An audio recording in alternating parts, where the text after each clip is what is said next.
Bonjour mes chers élèves. Aujourd'hui, on va continuer à expliquer le chapitre 2, les techniques de séparation. À la fin de cette vidéo, l'élève doit être capable de définir la vaporisation comme étant le changement de l'état liquide à l'état gazeux, distinguer entre évaporation et ébullition.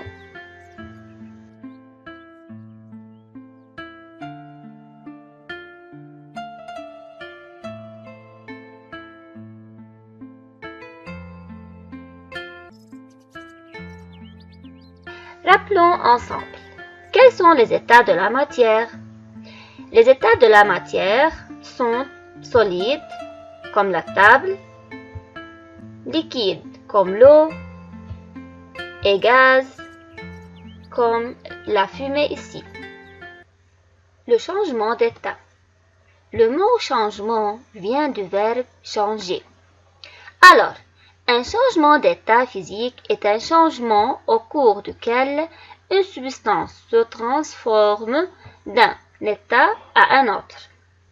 Regardons ici. Si l'état de la matière est liquide, le liquide peut passer à l'état gazeux, il peut se transformer d'un liquide à un gaz et ce changement est appelé la vaporisation.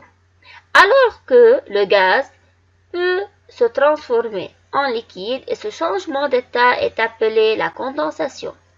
Si on a un gaz, le gaz peut encore se transformer en un solide et ce changement d'état est appelé la déposition.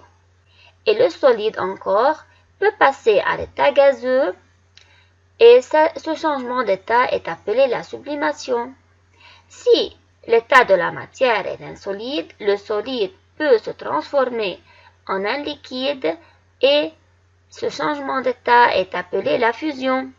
Et si l'état de la matière est un liquide, le liquide encore peut se transformer en un solide et ce changement d'état est appelé la solidification. Allons-y, on va étudier un de ces changements d'état, c'est la vaporisation. C'est quoi la vaporisation? La vaporisation est le passage de la matière de l'état liquide à l'état gazeux. Comme par exemple le passage de l'eau de l'état liquide à l'état gazeux sous l'effet de la chaleur.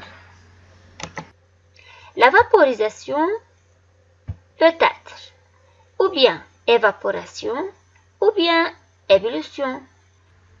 Et dans cette fiche encore, on va étudier la différence entre l'évaporation et l'ébullition. Premièrement, l'évaporation.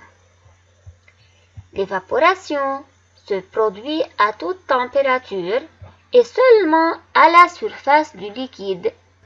Et cela se fait sous l'action de la lumière solaire.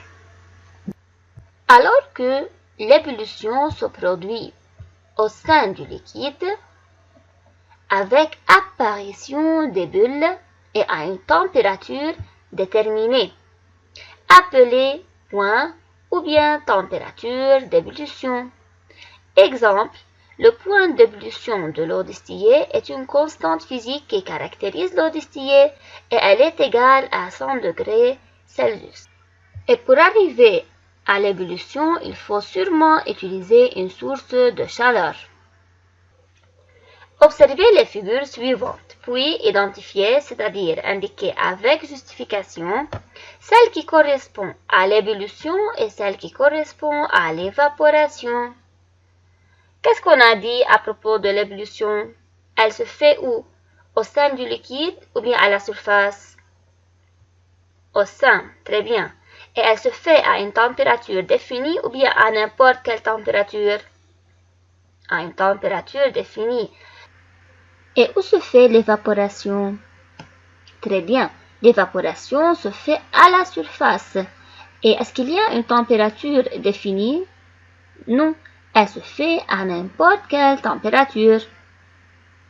Alors les élèves, quelle figure correspond à l'ébullition et laquelle correspond à l'évaporation?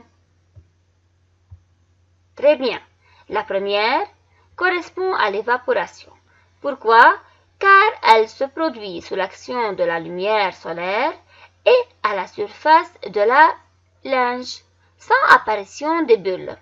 Alors que la deuxième correspond à l'ébullition, car elle se produit au sein du liquide par chauffage et avec apparition des bulles. Le résumé de la leçon. La vaporisation est le passage de la matière de l'état liquide à l'état gazeux. Mais la vaporisation englobe deux phénomènes différents, l'évaporation et l'ébullition. Le tableau suivant indique les principales différences entre l'ébullition et l'évaporation. On a deux types de vaporisation, l'évaporation et l'ébullition. L'aspect pour l'évaporation est le passage de l'état liquide à l'état gazeux sans présence de bulles, tandis que l'ébullition est le passage de l'état liquide à l'état gazeux en présence de bulles. Pour la température, l'évaporation nécessite peu de changements de température. L'ébullition nécessite une température supérieure ou égale au point d'ébullition. Où elle se produit, l'évaporation se produit à la surface du liquide, tandis que l'ébullition, elle se produit au sein du liquide. Merci pour votre attention.